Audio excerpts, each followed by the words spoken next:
আমার বান্ধবী বলে কথা। এই গ্রামটি কিভাবে হলো আপনি একটু ধারণা দিন আমাদের। এই গ্রামে আমি নতুন বিয়ে করেছি। শুরু করেছি এরকম একটা ছোট্ট আমাদের গ্রামাতে একটা ছোট্ট ঘর আছে। কিছুদিন পরে একটা সন্তান আসবে। আপনার হাজবেন্ডের নাম কি? মুন্না। আচ্ছা, আপনার ওর সাথে কতদিন হলো বিয়ে হয়েছে? প্রায় 1-1.5 মাসের মতো হবে।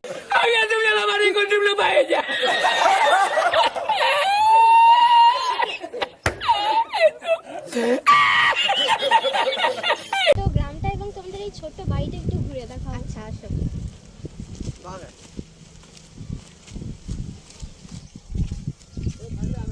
এই হচ্ছে আমাদের ছোট্ট পরিবার যেখানে আমরা থাকি।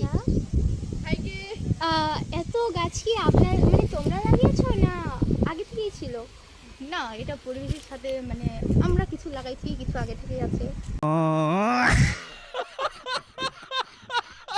তোমার এই ছোট্ট ঘরটা একটু আমাকে ঘুরিয়ে দেখাও। আচ্ছা, আসো।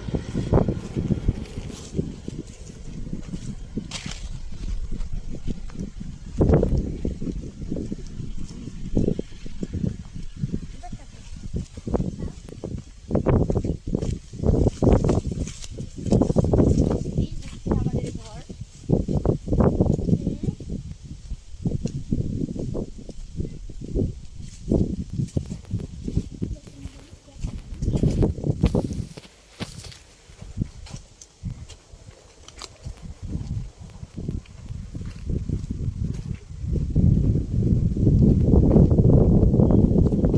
ঘরে তো তালা মারা, ফাঁকা হবে এখানে তোমরা।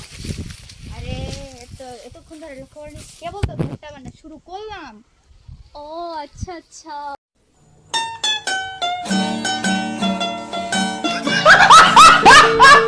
এই 1.5 মাস থাকলা কোথায় তাহলে তোমরা? আচ্ছা, এটা প্রশ্ন। আমরা এতদিন ঢাকায় ছিলাম, এই কেবল আসলাম। এই ভাঙাচোরা বাড়িটা এখন ঠিক করতে শুরু করছি আবার। এখানে কত টাকা খরচ হচ্ছে তাও? জানি না, এই মুখ পোড়া স্বামীটার যে এরকম অবস্থা, আমি আগে জানলে বিয়েই করতাম না।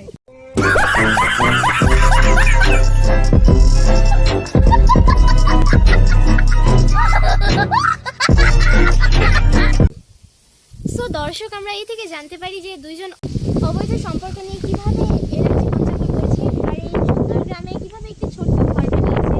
তো আপনারাই বলুন, এই অবৈধ সম্পর্ক কি মানা সম্ভব?